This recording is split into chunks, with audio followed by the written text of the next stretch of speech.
नमस्कार, आप देख रहे हैं एकता न्यूज़। शहर की दो बेटियां सुष्मिता सरकार और रूपा सरकार कर रही है वृद्धाओं की मदद। दोनों ने मिलकर बनाया है सुकून फाउंडेशन। शहर के एक वृद्ध एसएन जैना को मिलकर पहुंचाया मुजफ्फरपुर के एक अच्छे आश्रम में। मैं सुष्मिता सरकार मानको डिमना की रहने वाली। विगत 5-7 वर्षों से मैं वृद्धाओं के लिए काम तो कर रही हूँ। हमारे बारद्वारी स्थित ब्रह्म कुमारी वृद्धाश्रम से जुड़ी हुई हूँ। उन लोगों के बीच जाती हूँ, बहुत अच्छा लगता है। 15 अगस्त, 26 जनवरी और बर्थडे एनिवर्सरी मैं अपने सारे ग्रुप महिलाओं को, दोस्तों को ये बोलती हूँ कि जो पैसा आप बाहर इन्वेस्ट करते हैं होटल में, वो उनके साथ जाइए और उनके साथ सेलिब्रेट कीजिए, ताकि उनको भी बहुत सुकून मिले और आपको भी खुशी मिले। ऐसे ही करते करते 15 अगस्त को मैं लास्ट उस वृद्धाश्रम में गई। सभी लोगों से प्रणाम करते हुए, हंसते बोलते, एक वृद्धा बैठे हुए थे। वो मेरी तरफ बहुत ही आशावादी नैनों से देख रहे थे। मैं उनको देखी, बात की, तो उन्होंने मुझसे 5 मिनट मांगा कि बाबू 5 मिनट है। हम बोले हाँ, आपके लिए पूरा समय है, बोलिए ना। तो वो पूरी कहानी मुझे बताएं, आंसू से भरे हुए नैन और डर से थपथपाते हुए शरीर और भूख से आवाज़ नहीं निकल रही थी उनकी, क्योंकि वो उस स्थिति में थे कि उनके पास खाने के लिए 2 वक्त की रोटी और 2 अन्न का के लिए 5 रुपया नहीं था। उनके बच्चे भी थे, पत्नी भी थी, अच्छे परिवार से, टाटा स्टील से रिटायर आदमी एसएन जैना उनका नाम था। वो एक समय के बैडमिंटन चैंपियनशिप थे इंटरनेशनल, और वो स्थिति थी कि अपना घर मकान सब रहते हुए बेटे के दबाव में आकर, बहू के दबाव में आकर पूरा घर बेचना पड़ा। सारे संपत्ति वो लोग ले लिए। बेटा का भी देहांत हो गया, पत्नी की देहांत हो गई। बहुत ही दुखद घटना है। और एक अच्छा काम वो किए थे कि अपने अच्छे समय में एक बुजुर्ग महिला को आश्रय दिए थे। इसी से शायद वो भगवान उनकी सेवा के लिए मुझे उनके सामने खड़ा कर दिए कि उन्हें उनको मिल जाए।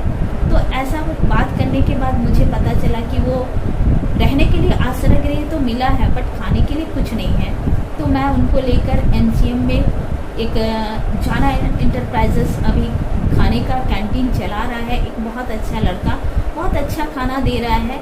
उनसे बात किए तो वो बोला हाँ मैम, 3 टाइम इनको बहुत अच्छे से हम लोग खाना दे देंगे। तो उनका 3 टाइम की खाने की व्यवस्था तो हो गई, बट मानवों से एमजीएम तक रोज जाना आना एक 80 साल के बुजुर्ग के लिए आंधी तूफान बरसात में बहुत मुश्किल था।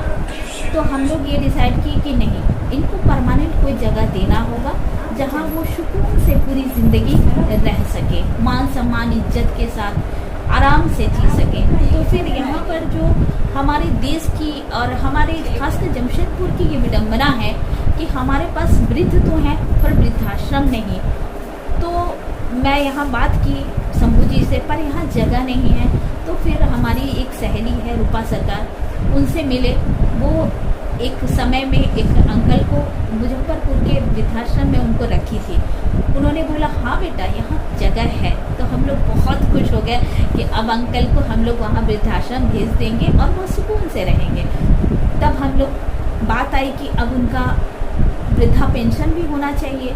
तो उनका अकाउंट ज्वाइंट था। फिर हम लोग उनको टेल्को लेके गए, उनका उस अकाउंट को बंद करवा के नया अकाउंट खुलवाए, उसमें वृद्धा पेंशन का व्यवस्था करवा दिए ताकि कुछ पैसे उनके पास आए।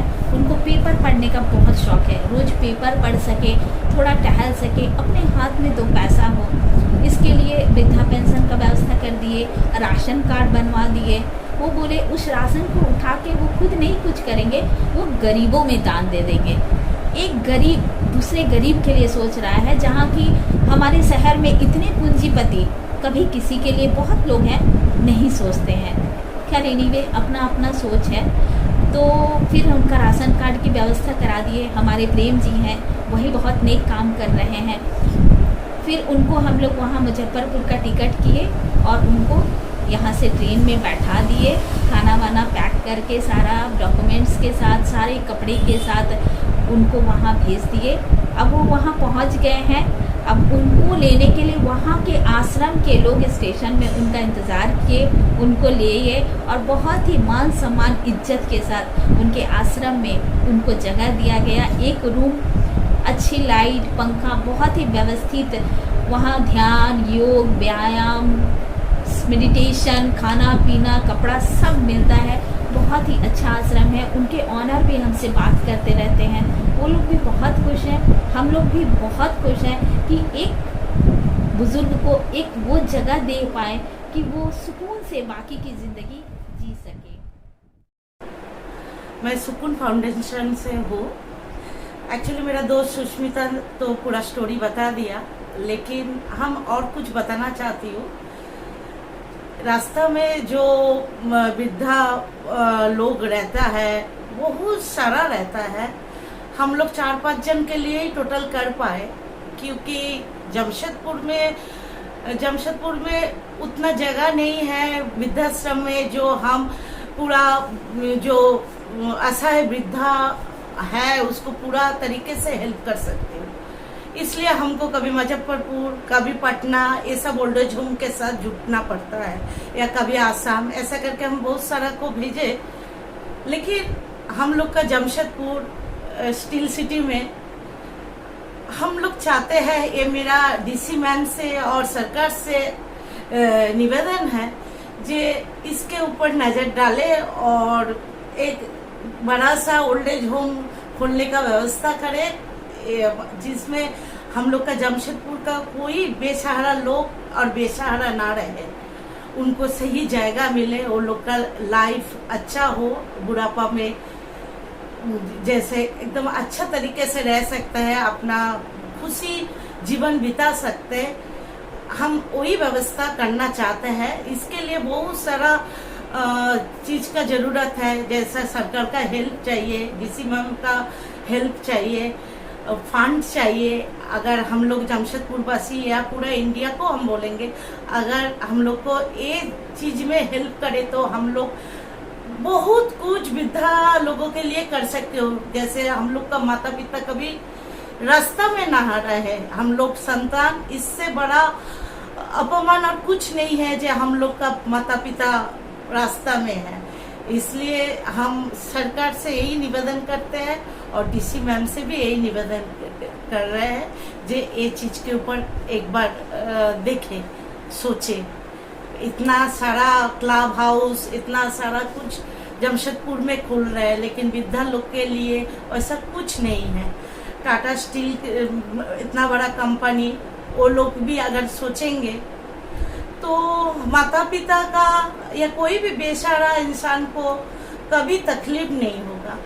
हम लोग बहुत कुछ कर सकते हैं अगर टाटा स्टील बोलिए, डीसी मैम का हेल्प बोलिए, और हम लोग का झारखंड गवर्नमेंट बोलिए, अगर हम लोग का साथ दे तो हम लोग बहुत आगे तक और बहुत अच्छा जीवन माता पिता ये बुजुर्ग लोगों के लिए कर सकते हैं। में जहाँ तक मेरी आवाज़ जिन लोगों तक जा रही है, वो सेवा भावना से हो या गुप्त दान से हो, हमारा नंबर नीचे स्क्रिप्ट में आएगा, उसे देखकर मुझे कांटेक्ट करें और उन बुज़ुर्गों के लिए हमारा सहयोग करने के लिए अपना हाथ बढ़ाए, ताकि उनको हम एक आश्रय दे सके, एक घर दे सके और बाकी की ज़िंदगी सुकून से जी सके।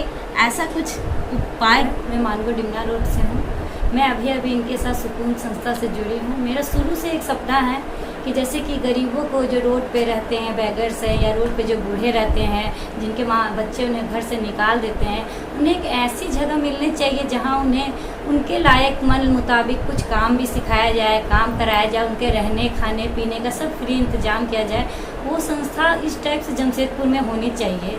तो उसका नाम हम लोग सुकून फाउंडेशन रखे हैं, जहाँ पर उन्हें उनके मन मुताबिक काम कराया जाए, उन्हीं से उनका अर्निंग भी हो, उन्हें कुछ सिखाया जाए, उनके रहने खाने पीने सब चीज़ का इंतजाम किया जाए, उन्हें किसी भी चीज़ की कमी नहीं हो। हमारे जमशेदपुर में बहुत सारे लोग हैं जो अन्य संस्था में मदद करते हैं। हम यही उम्मीद करेंगे कि वह हमारे सुकून संस्था में भी मदद करें।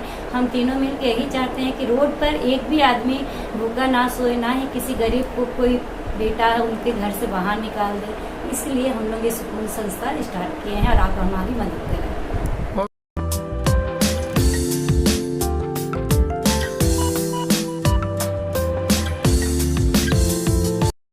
और इसी के साथ हमें दीजिए इजाज़त और बने रहिए एकता न्यूज़ के साथ।